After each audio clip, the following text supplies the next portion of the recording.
Every week I ask the men I work with to do something that sounds pretty simple. At the start of the week, I have them set an intention. They pick one thing they want to work on in their marriage and they commit to it. Then they make a plan for it.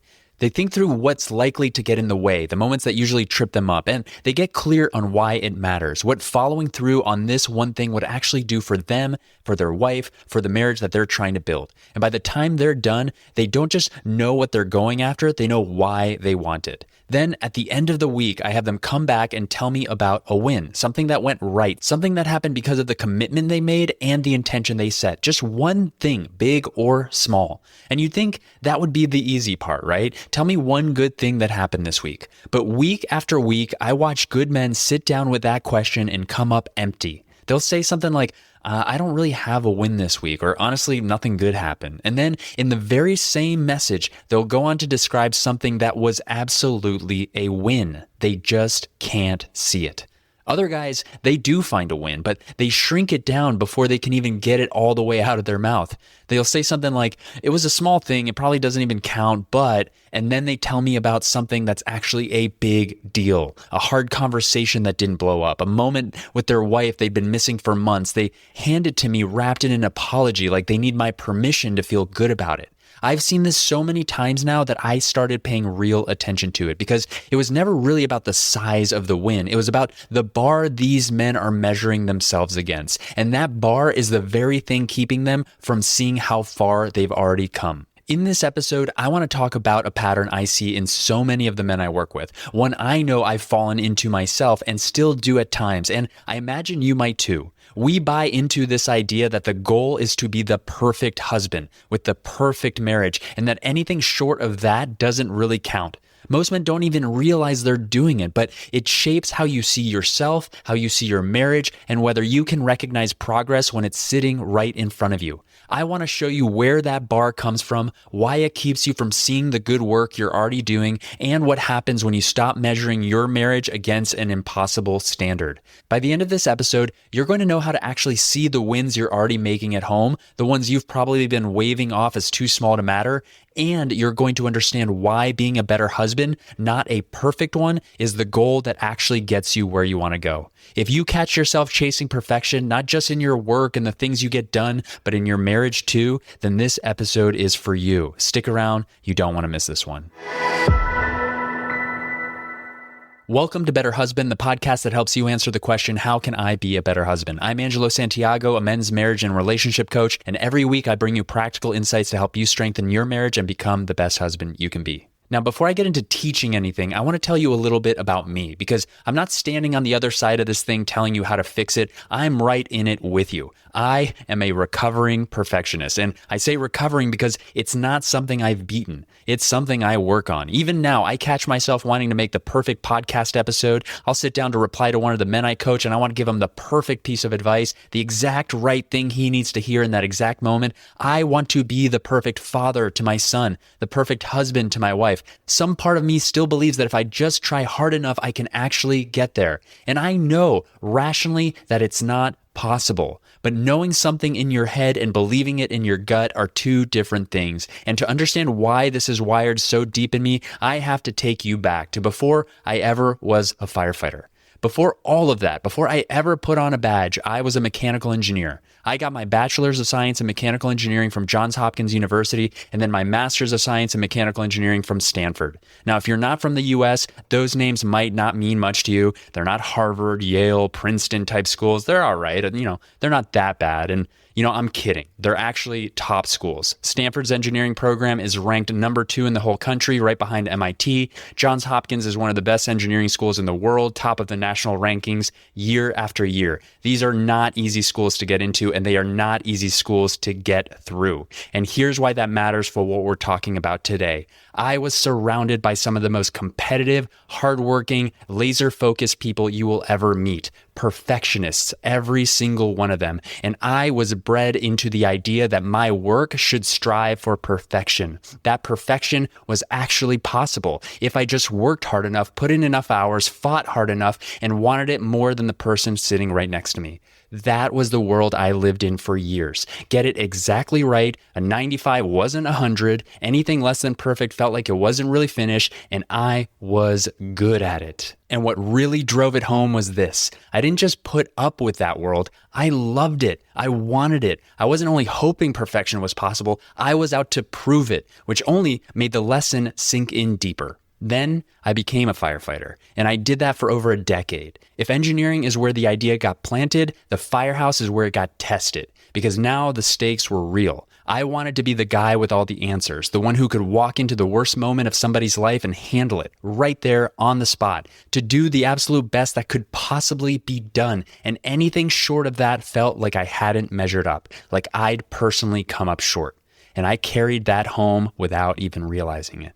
The same guy who needed to get the equation exactly right, the same guy who needed to run the perfect call, that guy doesn't just clock out at the end of the day. He walks in the front door and starts grading his marriage the exact same way. Did I handle that conversation perfectly? Was I a good enough husband today? And when the answer was no, somewhere in me, the verdict came back the same as it always did. Not good enough, and it was on me. And it took me a long time and a lot of help from other people to even see that I was doing it, to realize that the same thing that made me good at engineering and good on the job was slowly making me miserable at home. Because a marriage is not an engineering problem you solve once and get right. It's not a call you run clean and walk away from. It's a relationship, one with its own history, its own complications, unlike any other. It's two flawed people doing their best, and I had been holding it and holding myself to a standard that no human could ever actually meet.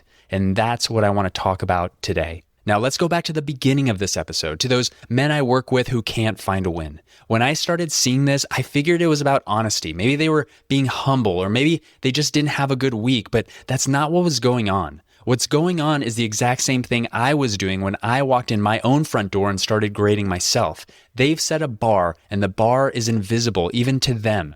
Now, here's the thing. Most guys wouldn't even call themselves a perfectionist. When you hear that word, you picture a neat freak, the guy who alphabetizes his bookshelf and color codes his garage. And most men think, that's not me, but that's not the kind of perfectionist I'm talking about.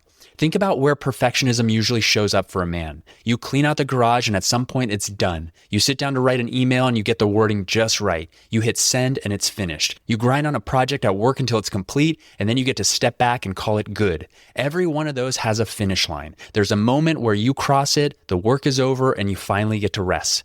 A man brings that exact same wiring into his marriage. He wants to get it right. He wants it complete, handled, perfect. But here's the difference, and this is the whole thing. In a marriage, there is no finish line. The work of loving another person is never finished. You can do real good work, make real progress, and then look up expecting to see the finish line, and it isn't there. It was never there. You get a man who is genuinely doing the work, good work, and literally cannot see it because he's measuring every single week against a finished, perfect marriage he's never going to arrive at.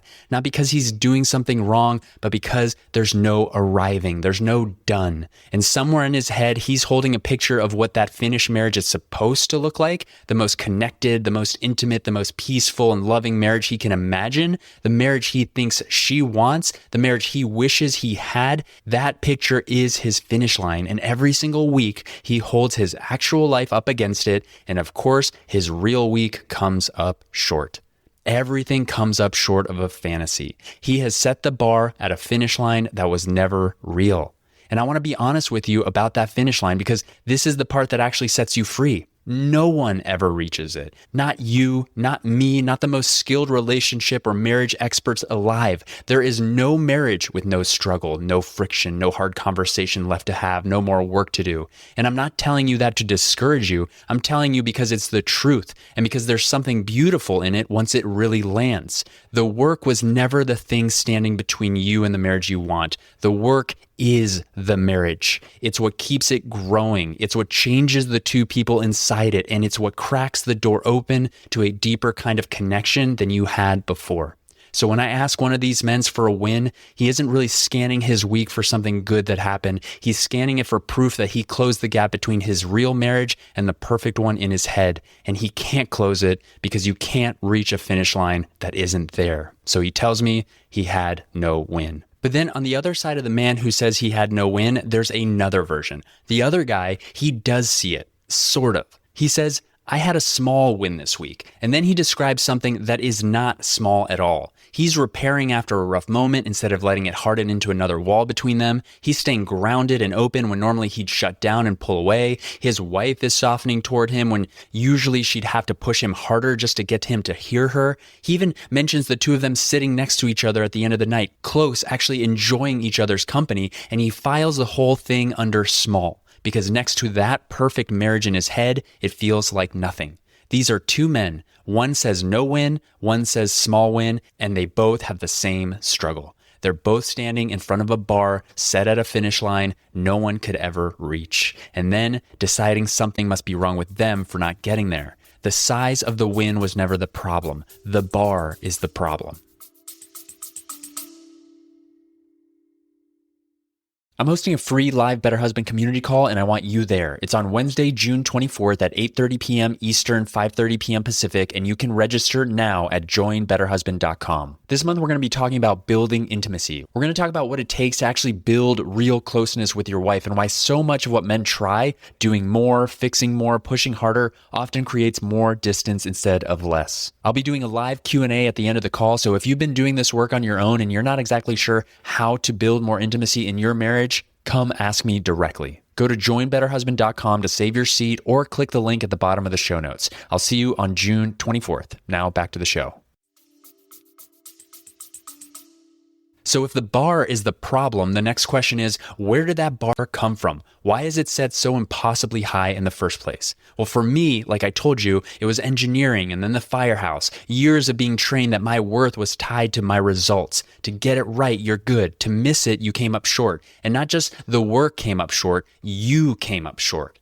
That's what matters. Somewhere along the way, I stopped measuring the work and I started measuring myself by the work. That's the thing I want you to understand, because there's a good chance you're carrying some version of that same wiring, even if your story looks nothing like mine. Maybe it was a dad you could never quite satisfy. Maybe it was sports or the military or a job where good enough got you fired. Maybe it was just being the kid who learned early that love showed up when you got it right and pulled back when you didn't. Different roads, same place at the end.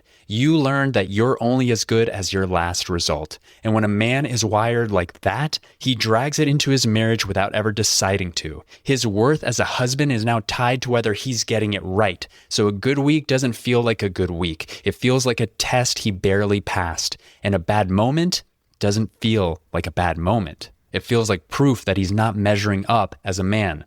Now think about what that does to a win. Your wife has a hard day, and instead of trying to fix it, you actually just listen. You don't jump in with solutions, you don't get defensive, you just let her have her feelings and you stay with her in it. And maybe she feels a little better, but maybe the night doesn't magically turn around. She's not suddenly laughing and playful and the two of you are up late talking about how much you love each other.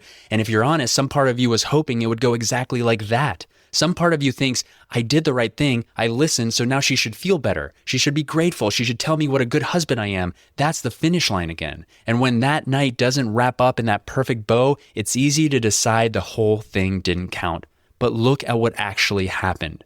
She's a human being. Sometimes it takes time to move through a hard day, and that has nothing to do with you. Meanwhile, the thing you did was exactly the right move. Think about where that night could have gone instead. The old you might have pulled away because she was in a bad mood, or jumped in trying to fix her and gotten frustrated when it didn't work out until the whole thing tipped into a fight. You sidestepped all of that. That is a real win. It just doesn't register because your worth is hooked to being the perfect husband, and all you can see is that you're still not there yet. So the good thing you just did slides right off you. It doesn't count because in your gut, nothing counts until it's perfect. This is why I don't just tell these men they're doing better. I show them. I take the man who swears he had no win and I point to the win sitting right there in his own words. I take the man who calls it small and I show him how big it actually was. Because somewhere along the line, these men and probably you learned that you have to earn your worth by getting it right, and you've been tying your value to it ever since. And here's the cruel part. The better you got at it, the more it proved the lie. The more right and precise and dialed in you were, the more the world rewarded you. You got the praise, you got the raise, the promotion, the captain spot on the team, and every one of those rewards taught you the same thing all over again, that getting it perfect was the whole point. So look at what that does to you at home. A hug from your wife, a peaceful afternoon where nothing goes wrong, a conversation that brings you closer instead of blowing up, to a man measuring himself against a finish line, those don't even land. But the man who can't see those things as the massive progress they actually are will stay stuck, convinced it's never going to get better. When the truth is, those are the wins. Those are exactly the things we have to learn to see. So let me tell you about one of those wins. A while back, one of the men in our community shared what he called a small win. He had a good evening with his wife. They were in the kitchen, things were calm, and at some point she walked over and gave him a hug. That was it. That was the win he almost didn't bother to mention. But what he said next, he almost tossed off like it was nothing. He said he couldn't remember the last time she had hugged him like that. Couldn't remember. We're talking months, maybe longer. Sit with that for a second. This is a man whose marriage had gotten so cold and so distant that a hug from his own wife had become a rare thing. And then one night, she crossed the room and put her arms around him. That hug was not small. That hug was the door cracking open. That was months of him doing unglamorous, behind-the-scenes work, showing up, keeping his temper, not pushing, not pulling away, and his wife finally feeling something thaw enough that she wanted to be close to him again. That hug was her telling him, without a single word, that it's working. When he shared it, the other men saw it right away. They told him, "Brother, do you understand what just happened here?" And you could feel it land for him. He was so locked onto the marriage he didn't have yet that he nearly missed the marriage that was coming back to life right there in his arms. That's what a real win looks like. It's almost never some big breakthrough you've been waiting for. It's a hug. It's a conversation that a year ago would have ended with somebody sleeping on the couch, and this time it just didn't. And it's an afternoon where you put the phone away and actually enjoyed each other. Naming that as a win, it's finally measuring the right thing. It's measuring what it actually took instead of the gap to a fantasy that was never real in the first place. Now, we've talked about learning to see the wins, but I'd be lying to you if I said every week is a win. Some weeks you're going to blow it. Some weeks you're going to lose your temper, say the thing you swore you'd stop saying, shut down right when she needed you. That's coming. So what do you do with that? Well, this is where I went wrong for years, and I see other men do the exact same thing. When I had a bad moment, a bad day, a bad week, I'd let that inner critic loose. I'd say things to myself I would never say to another living soul. I figured if I was just hard enough on myself, I'd punish myself into being better. That's what the engineer in me believed. That's what the firefighter in me believed. Punish the mistake, and you get rid of the mistake. But watch what actually happens when you beat yourself up like that. You don't get better. You get tired. You get discouraged. And eventually, a man just quits. He decided he's never going to be the husband he's supposed to be, so why keep killing himself trying? The self-punishment doesn't fuel the work, it ends the work. So if punishing myself only ended the work, what actually fuels it? Well, it took me a long time and a lot of help from other people to figure that out. And here's what I learned. What fuels the work is grace. Giving myself grace when I mess up. Accepting that I'm not perfect and never will be. Learning to look at the places I fell short, the moments I got it wrong, not as a verdict on who I am, but as something to learn from, a chance to understand myself a little bit better, and to be a little bit more flexible with myself the next time around. Because most things, especially in a relationship, are not black and white. They're not right and wrong. It's not math or engineering where you get one clean answer and you're done. I had to go easier on myself. I had to love myself through it. I had to give myself grace. Now, I want to be careful here because I know what some of you are thinking. Giving yourself grace sounds like an excuse. It sounds soft. It sounds like letting yourself off the hook. It is not. Grace is not lowering the bar. Grace is being honest about what you actually are, which is a human being and a flawed one. The sooner I accepted that I am a flawed human, just like my wife, just like my son, just like the guy standing next to me at the grocery line, the clearer I could get about what real progress even looks like. And this is what matters. Grace isn't the end of the work. It's what lets you keep doing the work. When you can have a bad week and not decide that you're a bad person, you show up again the next week. You can't run a marathon if you stop to punish yourself at every mile. You'll never finish. Compassion isn't the soft option. It's the only one that lasts. So when I have one of those bad moments now, my goal isn't to turn that inner critic loose on myself. It's to find the people and the places where I can talk about it, process it, and let go of this idea that I'm supposed to be perfect. And then I take the next step, one day at a time, in the direction I actually want to go. Because the goal was never perfect. You're not trying to get from where you are right now to some flawless marriage, because that marriage doesn't exist and it never did. The goal is better. Better than yesterday, better than last year, better than you were 5 years ago. That's it. That's the whole thing. If any of this hit home, let's not just leave it sitting here as a nice idea. Let's turn it into something you can actually do this week. Start with awareness, because you can't count a win you won't let yourself see. This is the question I want you to answer. Think back over this past week, just this 1 week. Where is the win you already decided was too small to count? Maybe it was a conversation that didn't turn into a fight. Maybe it was your wife softening towards you even a little. Maybe it was you keeping your mouth shut when the old you would have made it worse. Find the win, write it down, and call it what it actually was, a win. Now, here are the steps I want you to take this week. Number 1, start a list. At the end of each day, write down one thing that went right in your marriage that day. Just one. It can be tiny. She laughed at your joke. You didn't snap when you wanted to. You asked about her day and actually listened. Do it every day this week, and on the last day, read the whole list back. You're training yourself to see what's already there. Number 2, change what you measure against. When you catch yourself grading your marriage, stop holding it up against the perfect version in your head. Hold it up against where you actually were a year ago or 5 years ago. Then name one specific way it's better now. Number 3, catch the self-punishment while it's happening. When you have a rough moment this week and that inner critic starts in on you, call it out. Say to yourself, that's just the perfectionist talking. Then take one small step forward instead of sitting in it. Number 4, say a win out loud to somebody. Don't keep it locked in your own head where you'll talk yourself out of it. Tell your wife, tell a friend, tell another man who gets it. Let someone reflect it back to you so it actually lands. And that brings me to the last thing. Remember those men I told you about at the very start of the episode, the ones I ask every single week to set an intention, to pick one thing in their marriage and commit to it, to think through what's going to get in the way and to get clear on why it even matters, and then at the end of the week come back and name a win? That ritual right there is the whole game. That's the work. And it's almost impossible to do on your own, sitting alone in your head where the perfectionist gets the only vote. And that's exactly what Better Husband Academy is for. It's where I sit down with other men every single week and we walk through that together. We set the intention, we name what's likely to trip us up, and at the end of one of those weeks, we help each other see the wins that are actually there, the ones we'd all talk ourselves out of on our own. We get a deeper understanding of why we're so hard on ourselves, and we take the next step together. If you saw yourself anywhere in this episode, come join us. Go to betterhusbandacademy.com or click the link in the show notes. I'd love to have you in the room. Now, here's what I want you to take away from this episode.